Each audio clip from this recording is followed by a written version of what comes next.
So what we're looking at now is the way that we handle different manuscripts if they don't have quite the same text as one another, looking, of course, at the New Testament. So the point, of course, is that there are lots and lots of different manuscripts for the New Testament, 5,800 or more in Greek.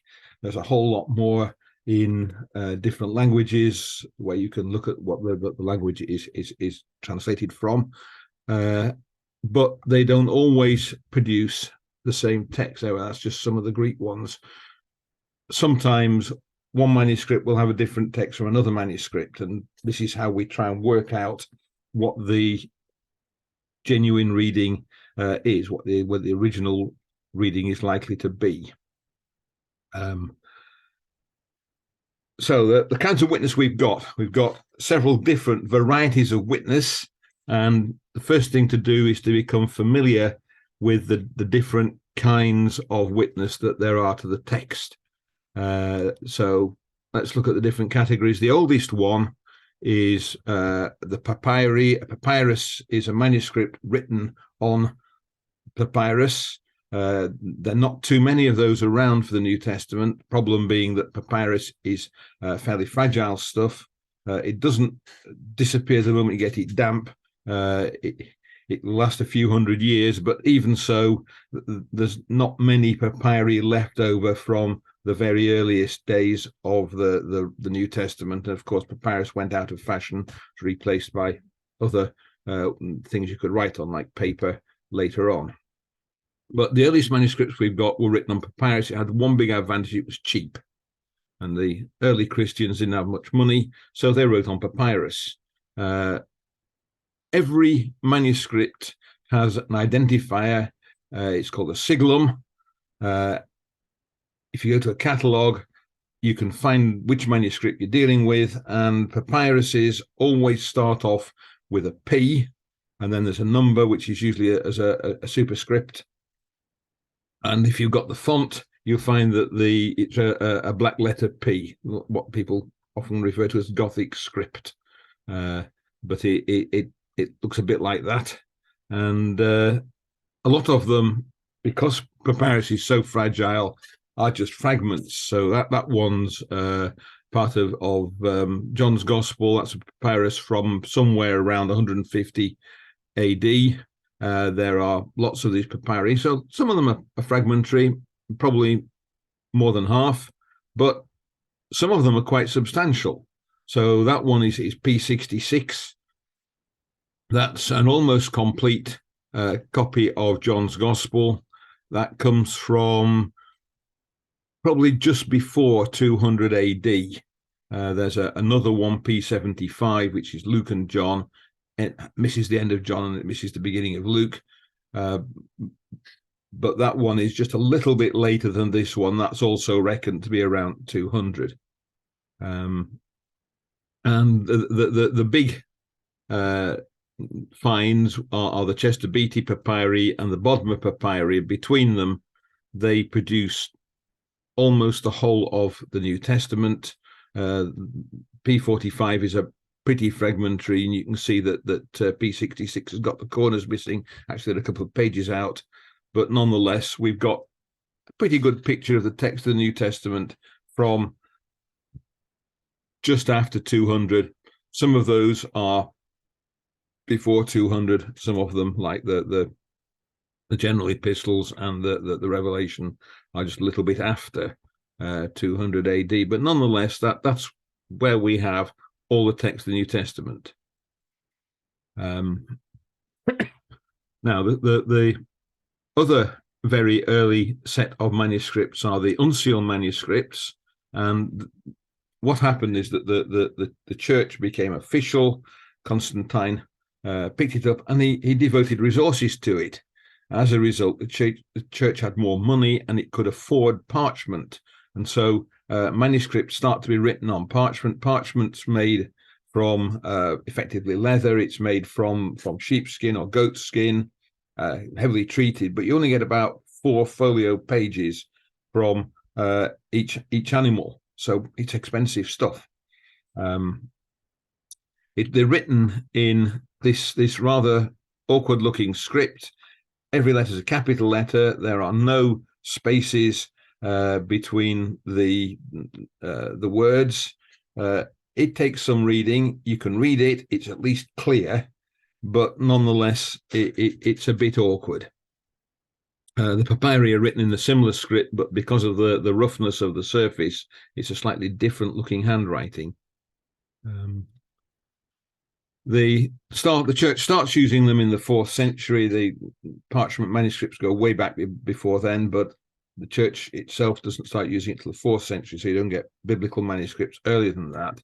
And in the 10th century, things change. The script changes, and so the manuscripts change to go with it. And there's our sort of one of our best Uncial Manuscripts, the Codex Sinaiticus. It's considering how old it is, it's amazingly well preserved. The binding, I think, is rather later, but the pages are still doing very well. And again, every manuscript, every Uncial manuscript, it has an identifier. Originally, they started off by giving them letters, so they put them in what they thought was the order of age. They thought the oldest one was the Codex Alexandrinus, so that got the letter A, and Codex Vaticanus got the letter B, and so on. Ephraemi Rescriptus, that's a palimpsest. Someone wanted to write out a copy of the sermons of Ephraim, so they had an old manuscript of the Bible, an old New Testament in Uncial script, and they scrubbed that one so that the writing wasn't very clear, and then wrote on top of it. But it's actually legible, or most of it is anyway, so that one's another example, and so on. Sometimes it was partial, so the Codex Bezae was given letter D, so was the Codex Claromontanus, but Bezae has the Gospels and Acts and the general epistles, so it's got a superscript E for the Gospels, Evangelion, Evangelia, and A for Acts, and P for the Pauline epistles. So that's how it started. Then they ran out of letters. They found more than 26 of them, so they went to Greek letters, at least where they were different. Of course, a capital alpha looks just like an H, so they couldn't do that one. So they soon ran out of Greeks. Tischendorf, when he found the Codex Sinaiticus, said that was earlier than the others, so he ought to go in a different letter altogether, and he called that Aleph. It's the only one in Hebrew, but they were running out of letters, so they went over to numbering them, and to distinguish that they're Uncial manuscripts, they have a 0 in front of the number. So if you get a 01, that's Codex Sinaiticus. It's also Aleph. And then just to add to the fun, sometimes the manuscript's corrected. So the scribe who wrote Codex Sinaiticus, or there were several scribes, 4 of them at least. The one who wrote most of the New Testament was a fairly dozy character, couldn't spell for toffee. And then someone went over afterwards and corrected it and improved the spelling in a few places, and we had a corrector. And then other people have gone over it since and corrected it later. So someone went over towards the end of the 4th century or the beginning of the 5th century and made a lot of corrections. Somebody else went over it in the 6th or 7th century. Someone else went over it in the 12th century. And in fact, it's more than one in each case from the handwriting, but nonetheless, they lump together, and you find them given superscripts. So the star means the original text, and the numbers are the different correctors. Sinaiticus has more correctors than almost anything else. After the Uncials, we get Minuscules, still written on parchment, although later ones are written on paper. They're written in the minuscule script. There's an example. So the minuscule script has upper and lowercase letters. The spaces between the words, it makes it a lot easier to spot what you're reading.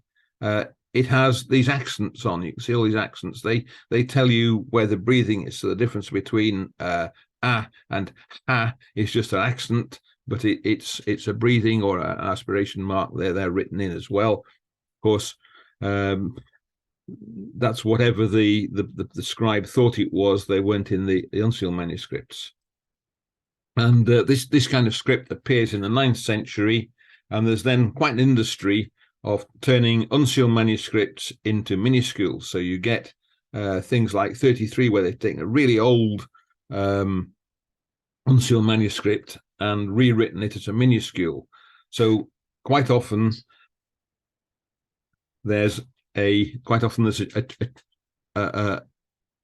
long gap between the exemplar, the thing they're copying, and the minuscule manuscript. So the early minuscules are usually copies of things that are 5 or 6 or even 7 centuries earlier than the manuscript that's being written.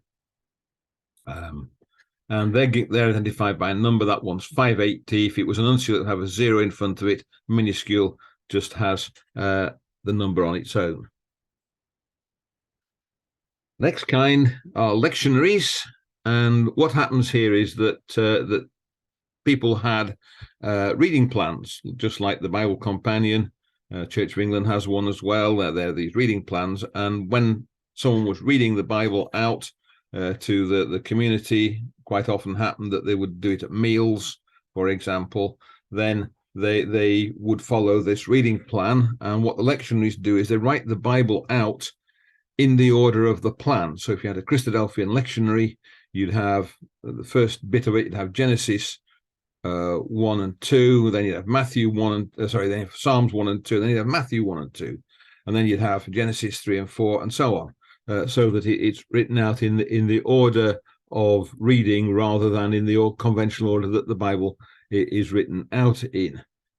So it's very good for checking the text of a particular bit. It's not so good for putting the chapters in order, and some lections are miss out parts. So sometimes you'd find that the reading plan didn't have the whole of the New Testament in. So if something's missing from a lectionary, it doesn't guarantee it was missing from the Bible at that time that they had. It just means they didn't read it. And this happens, you get early on, you get uncial manuscripts, which are lectionaries. You get ones written in minuscule. That's a minuscule there. And identified again in the catalogues, they have a script L in front of them. When I'm typing, I use a pound sign. There's another one. That's an early one. That's rather a nice one, I think. And there are about 2,500 of these lectionaries around, which get consulted as textual witnesses. And then you've got versions. So the word version means a translation into another language. So when you think about the Authorized Version or the King James Version, it just means translation, or the Revised Standard Version or the English Standard Version, or any of those. The word version means translation into a language that's not the original Greek. So they translated it into whatever, Latin, Syriac, Coptic, and that's known as a version. And there are lots and lots of these ancient languages and lots of manuscripts in those languages. So my favorites among these are the old Latin versions. So these are translated before the Vulgate. The Vulgate comes up in about 400 AD. These are older than that because then there's an official translation, which is what everybody uses. Some of them go back to the 2nd century, definitely. I think I have evidence there's at least one in the 1st century that was a translation, although we don't have it anymore, but there are quotations of it in some of the church fathers. You get Syriac versions. That's the Syrian version of Aramaic. The Vulgate, of course, is well known. There are lots of manuscripts about it. I always say it's the best modern translation. Coptic, still in use in the Egyptian church, although not many people read it. And then you get all sorts of other odd languages translated to, and you can translate those back into Greek. That's called the Vorlage, the text from which it was translated, and you can then compare that with other manuscripts in Greek, and that helps to produce ideas of what the text should be. And we've got more than 18,000 manuscripts to go at here. Now, last one, citations. The Bible was cited by other writers. So people wrote commentaries, people wrote books on teaching, and they quote it from the Bible in it. So that's a part of a book, and that's Irenaeus of Lyon, apparently, although I have no idea whether he really looked like that. He, writing about 180, writes various books which quote extensively from the Bible. And so these many different ancient writers, you can take the quotes out of them and you can look at them. And I'm told that all of the New Testament, apart from 11 verses, some people say 13 verses, are known from citations. Some people say you could reconstruct the New Testament from the citations. I think that'd be a bit difficult because you wouldn't know what order the different bits would to go in.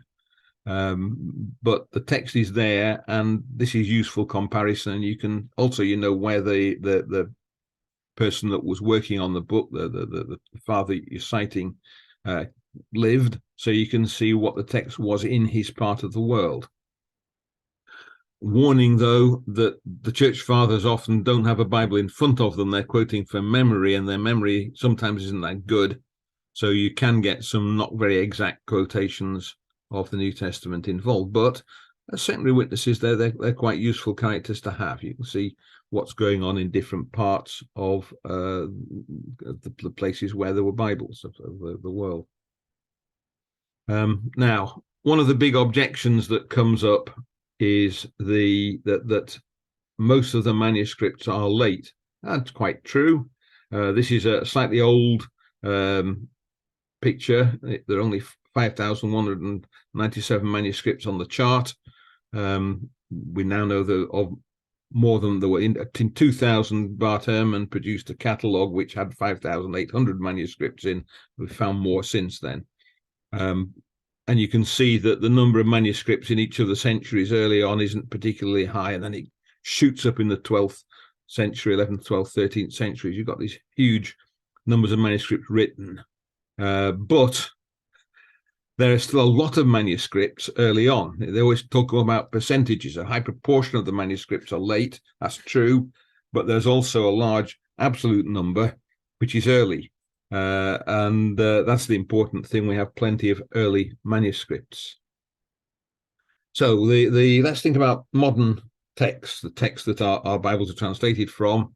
And the first of these to be published and released was by Erasmus, and that comes out in 1516. There's another one earlier than that, but the Catholic Church sat on it. That's the Jimenez translation, or Jimenez collection, which is possibly even better than the Textus Receptus, but as it wasn't published, it didn't get used. And this is the one that the Authorized Versions translated from, along with all the other sort of Tudor Bibles. The name Textus Receptus is part of the publishing blurb. The printer is advertising his book. He says it's the text received everywhere. And in 1633, that becomes the name of that text. And it's only based on 6 manuscripts. They're not particularly early manuscripts. Some of them are 12th century, some of them are 15th century. And initially, Erasmus put them together from just those 6 manuscripts. And notice that they don't all cover all of them. So for the Gospels, you've got manuscript 1, you've got manuscript 2E, and you've got manuscript 7, and that's it. Later on, after he'd produced his text, he found 2 more, so he has another one for the Gospel, another 2 for the Gospels.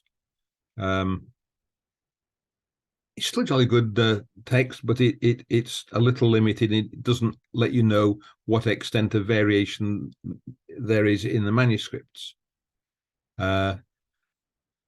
People started to discover other manuscripts quite a lot later, but 100th century afterwards, you've got John Mill produces one with a few extra manuscripts there. Got Codex Alexandrinus in it, for example. And then the numbers start to come up. Tischendorf works very hard and pushes the number of known manuscripts up, produces an edition with lots and lots of different readings in the margins.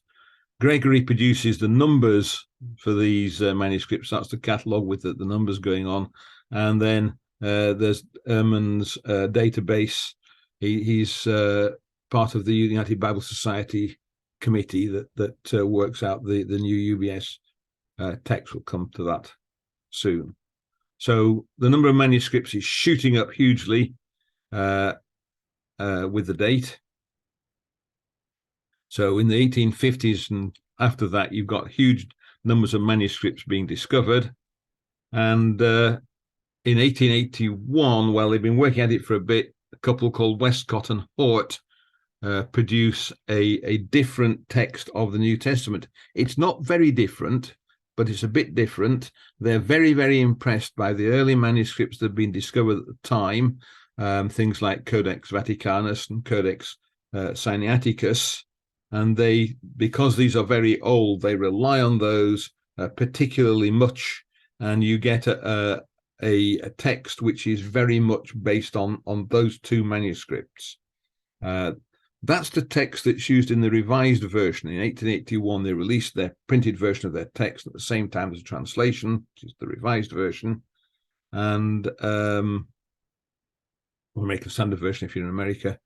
And that's the sort of most extreme text in one direction. If you compare that with the authorized version, then you can see the largest possible extent of variation you can get by looking at manuscripts. And you have to be quite alert to spot the differences. It's not a huge set of differences. In fact, Westcott and Hort's text then vanishes. Nobody uses it again. And we get other improved texts produced from lots of manuscripts. And the big one that is now in use comes really from the work of these two gentlemen, Eberhard Nestle and Kurt Aland.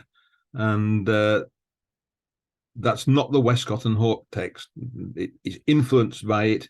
It's influenced by the Textus Receptus as well. So modern versions don't come from the Westcott and Hort text. They tend to come from the Nestle-Aland text. And in 1961, there's a big meeting of a committee which puts together the manuscripts they've got and produces something that's called the United Bible Society's text, the UBS text. And that is the one that now is most commonly used as the base text for translations. And you can get it in two versions, the Nestle-Aland version, which is exactly the same text as the United Bible Society's version. That's the latest edition. I haven't got one. I've only got the 4th edition, but the 5th edition's just come out. Interestingly, you don't seem to be able to get hold of a proper version, only a popular edition, which isn't going to have the apparatus. And then it comes out different editions of it. Well, the editions have the same text, so it's the same translation, but the apparatus varies. Now, the apparatus is the lists of other manuscripts that have other readings. So that's the apparatus for the Nestle-Aland. It's the 26th edition. There's the 27th edition around, but I happen to have a 26th edition around when I photographed this. And so, for example, this is in 1 Peter chapter 1 for verse 8, the first variant. You could either have the text or Papyrus P72, Minuscule 429, original not the corrector, Minuscule 1852, and a small number of Byzantine manuscripts have Dokimon instead of the official text.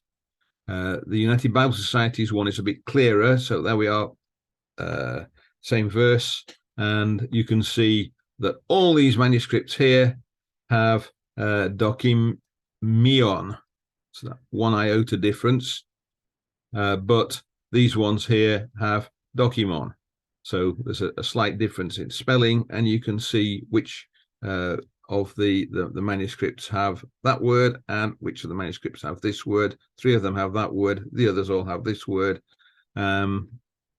Notice there are one or two that are groups of manuscripts. Biz there, that's the Byzantine text. That's the most common translation text. Lect for lectionaries. Lectionaries all have this, and so on. Armenian translations, Syriac, there are two different translations, but both of them would translate back to this. So the apparatus is useful in knowing which variants go in which manuscript. Now, let's think about text types. This comes up a lot in discussion. When Tischendorf was finding his manuscripts, they tended to, there weren't that many of them, and they tended to be clumped together as particular types. And they decided that what happened was there were certain centers of the church which had a set of manuscripts that were used as exemplars that other people copied from. So you got the revision in Alexandria, that was the Alexandrian text. You got an original, it kept held in Byzantium or nearby, that was the Byzantine text, and another one held in Rome, which produced the Western text. And certainly manuscripts from those areas do tend to be fairly similar. And the great arguments was there a Caesarean text that was different from the other texts or not. Problem is that we discovered more and more manuscripts, and people started to see problems with this. You still find that if you get, there's not many textbooks on textual criticism, but if you get one, it still talks about these as though they are distinct text types which never mix. It isn't like that.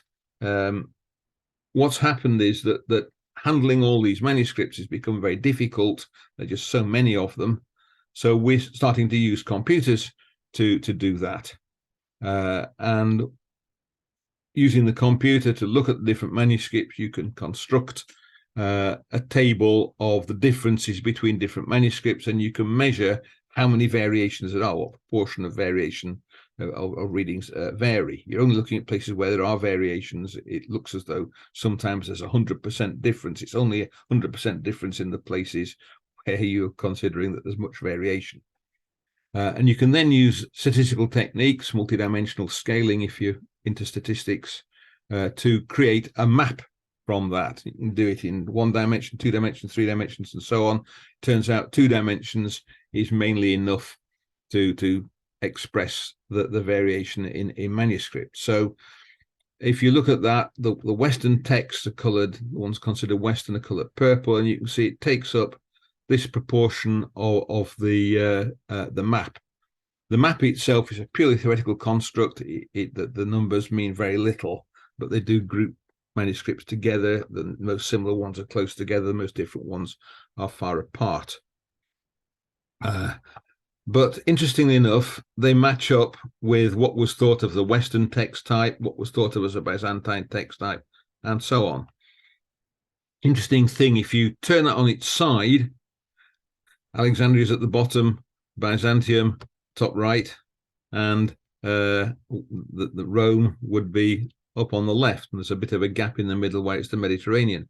So it does seem to follow the geography quite well. When I calculated that, no idea of geography was included in the calculation. So for about 10 years before I retired, I had a whole bunch of students feeding in manuscripts into the project and working out better ways of calculating the spread. It was quite an interesting set of studies to do.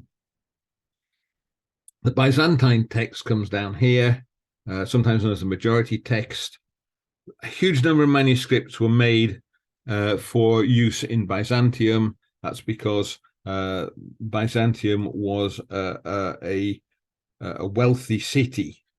It spoke Greek, and a lot of these manuscripts are very, very similar and come from a small number of originals. And it's a very clear, this is a text type. This is the official definition almost of a text type. And it becomes the official text of the Greek Orthodox Church. And we call it Byzantine text because people we know lived in Byzantium quote from that text. And nearly every Greek manuscript you're going to find, well, not nearly every one, a large proportion of them our Byzantine manuscripts have this very common text. And it's nothing to do with because it's the most accurate text, because the Byzantines have more money to spend on making copies of the Bible. They spoke Greek. Alexandria stops copying in the 7th century because it's overrun by the Muslims, and the Muslims don't really appreciate copying the Bible. So the rate of copying goes right down to almost zero. So we can treat the Byzantine text almost as though it's just one witness rather than thousands of witnesses. And you can then use that to analyze a variation. So this is for Matthew 24, verse 26. The passage, let's just read that out. Matthew chapter 24 and verse 26. And in the English Standard Version, that reads, so if they say to you, look, he's in the wilderness. Oh, it seems I've got the wrong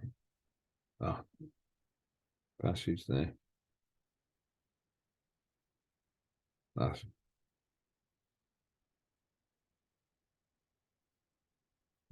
got the wrong, I've written the wrong passage up there. It's there we go, it's the 36. But concerning that day and that hour, no one knows, not even the angels of heaven, nor the Son, but the Father only. Now, if you've got an authorized version, it won't have nor the Son in. If you have a modern version, it will have nor the Son in. That's because some manuscripts include this word, this phrase, nor the Son. Other ones don't include it. So let's look at we'll look at that later on, but you can color in the different colors, the witnesses that have nor the Son and ones that don't have it in, and you can see how they spread out among the set of variants that there is. Again, you can see that the ones that have nor the Son in, the Alexandrian and Western ones, they're now poles in a spread. Those tend to have nor the Son in, and the Byzantine texts and the Vulgate tend to have leave it out. So let's look at how we might analyze variations. So 1 John chapter 2, verse 23. In the authorized version, it would read, whosoever denieth the Son, the same hath not the Father. And then you got a whole line in italics. Italics means it's not in the original Greek text. It says, but he that acknowledgeth the Son hath the Father also.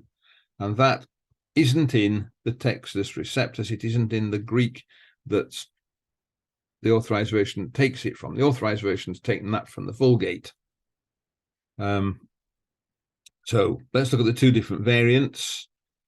Some Greek manuscripts have it looking like that. That's the whole thing. It includes the bit in italics. Some of them have the shorter bit. It misses out the part in italics. And we can make a list of witnesses. That's not a complete list by any stretch of the imagination, but we can write down the variants. So we know that the full variant appears in the Codex Sinaiticus, the Codex Alexandrinus, the Codex Vaticanus, and so on, various minuscules. It appears in the Coptic translation, in the early Latin translations, and in fact in quite a few Vulgates, mostly in the official Vulgate, and in the Syriac. And it's got it quoted by Origen and Cyprian, two early church fathers. But the short variant appears in the Byzantine manuscripts, which there are many hundreds, if not many thousands. Some manuscripts of the Vulgate, some manuscripts of the Bohairic. So actually there are more witnesses supporting the short variant because M stands for a huge number of manuscripts. But the earlier ones support the long variant.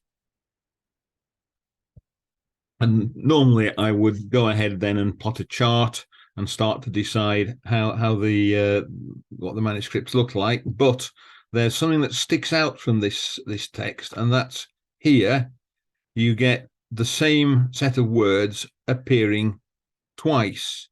And this is a common kind of scribal error. The way that scribes wrote, they would write a bit and they'd look at the original text and write a bit more, look at the original text and so on, probably dip their pen in the ink every time. And what's happened here, what's a common idea, is that the chap writes ton patera eche down there, and then he dips his pen in the ink, looks away, and then he looks back, and his eye comes back to the same set of words here, and he misses out the text in between. So he writes that out and thinks he's finished. And that's a common scribal error. It's got a name. It's called a homoteleuton, same ending in Greek. So it's a place where a line typically ends with those words, but it might not be a line. It's the end of a passage which matches the end of the bit just before the passage, and the scribe's eye slips from one to the other and he doesn't copy it. And that's a common error. If you can spot a common error like that, then you know that the longer text is correct. And the people who did the authorized version spotted that, although they wouldn't have any Greek manuscripts which contained the full variant. They've got that from the Vulgate, but they got it right.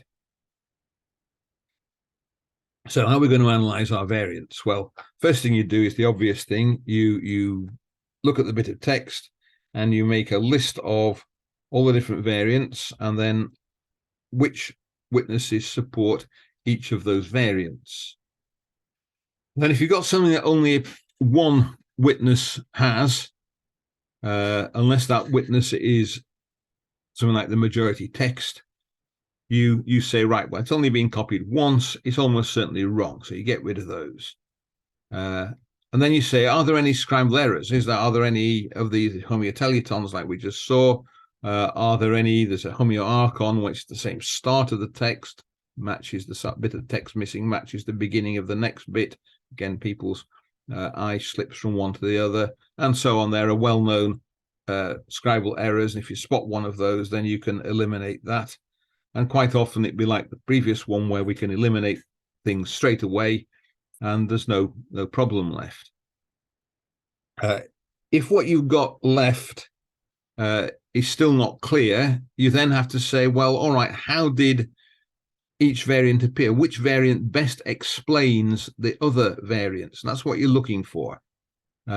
So if you've got in the map of variants, you find that one reading is just a small number stuck together, then that's probably one manuscript that's got that error in, which is then copied by a whole lot of other manuscripts, but they're all very similar. So that's probably not an original. These are only probabilities, unfortunately. You have to think carefully. And that's where the map of witnesses comes in. If you've got something that only appears in 13th century manuscripts and later and doesn't appear any earlier than that, again, it's probably not original. It's not a guarantee, but it weighs towards it's probably not original. So knowing the dates of the witnesses is quite important. But of course, if you've got something like Minuscule 33, that's almost certainly a copy from a 4th or 5th century original. It's witness to a very early text. You can then look at things like the style. Does the bit that you're looking at fit in with the style of the writer? Is he saying something that writer often says, or is it something that's way out and totally different from anything you get? Is it a word that the chap never ever uses anywhere else? Does it make nonsense of the verse you're looking at? And then another one to think about is, has the scribe got a reason to change the text? Does it that the text is going to disagree with his fundamental beliefs, so it's going to change it anyway? And from that, you can put together a narrative and you can see how things go. So let's look at an example. Philippians chapter 1, verse 14. And the variation around at the end, they spoke the word without fear. And there are three variants there. Did they speak the word without fear? Or did they speak the word of the Lord without fear? Or did they speak the word of God without fear? And there are three variants there. And it's a question of possibly inserting one word, kurio, the word of the Lord, or two words, totheo, the God. Greek grammar doesn't always put articles the same place as English grammar. It doesn't change the meaning of the passage. It doesn't make any difference to our understanding of what's going on. They're speaking the word without fear, whether it's just the word or whether it's the word of the Lord or whether it's the word of God. It's the same word, the same thing they're talking about. So we go and we plot them out on the map and see what's happening. And you can see that the word of God, the one in blue, is pretty widespread, but there are two clusters in red and one in yellow. And that's a very tight cluster, the one in yellow there. That corresponds to the word of the Lord. So that probably comes from a copying error. Their 9th century manuscripts. It's probably a late-ish copying error. Their uncials are F and G. So probably we can eliminate the word of the Lord. It's either the word or the word of God. And there we've got two clusters. So if an error was made, it was made twice. And it's difficult to imagine how that the word of God would come in there. Why they make the same error twice. So if it's an error, it's happened twice. So they've missed out of God. They've done it twice, and they've done it in the same place. It seems more likely that that's the original text, but someone then very, very early on, because Aleph there is a very early manuscript, 4th century one, someone missed out the word of God and put it in. And you got that. So you put the word of God in to the text, and that's then become the most common copying.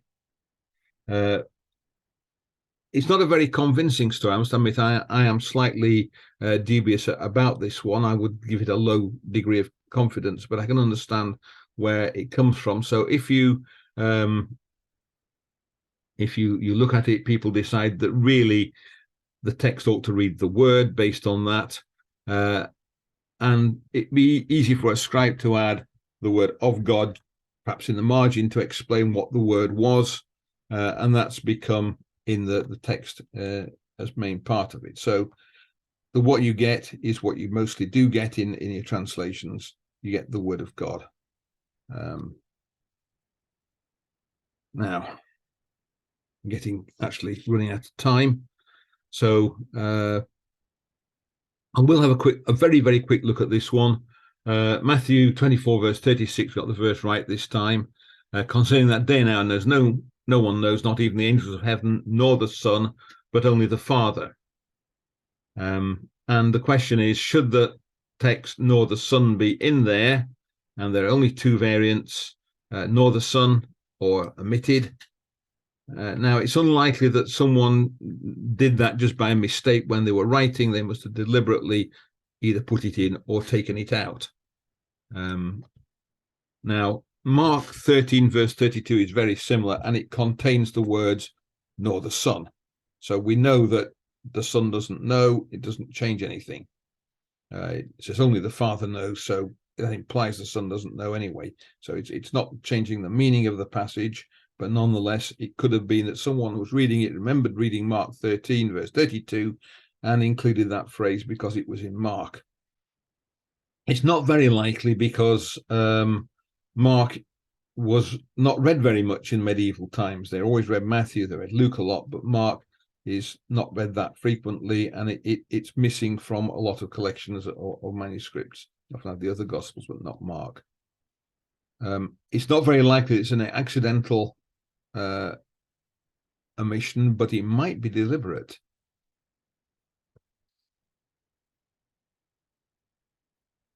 And again, you can see that it's omitted. There's two clusters. There's the Byzantine cluster down here and the Vulgate.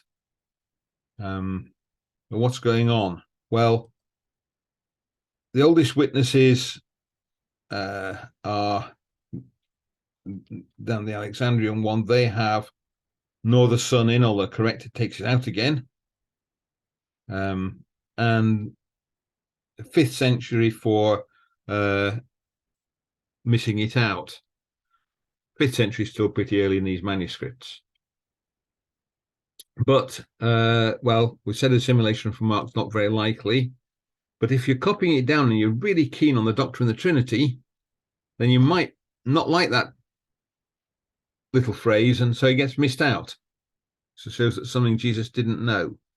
And that seems a very likely explanation, that some scribe, very keen on the doctrine of the Trinity, removes the phrase deliberately, and that gets done when people are comparing two manuscripts, or maybe just accidentally, but when people compare two manuscripts, because they have a predisposition to say the Son knew everything, he must be do his God, they therefore pick the variant that doesn't include that bit of text. But probably the real text is probably that. And that leads on to the idea of an Orthodox corruption. And that's a situation where the scribe is very invested in some teaching, and as a result, he changes the text of the Bible to fit that teaching. It doesn't happen very often, very, very rare, and they're very easy to detect because they only happen in a few of the manuscripts, and they don't fit the style of the rest of the document. So there's only a few witnesses. They tend to be in small clusters. Sometimes they're singular readings. They just happen in one manuscript. Often someone says, "Don't be silly.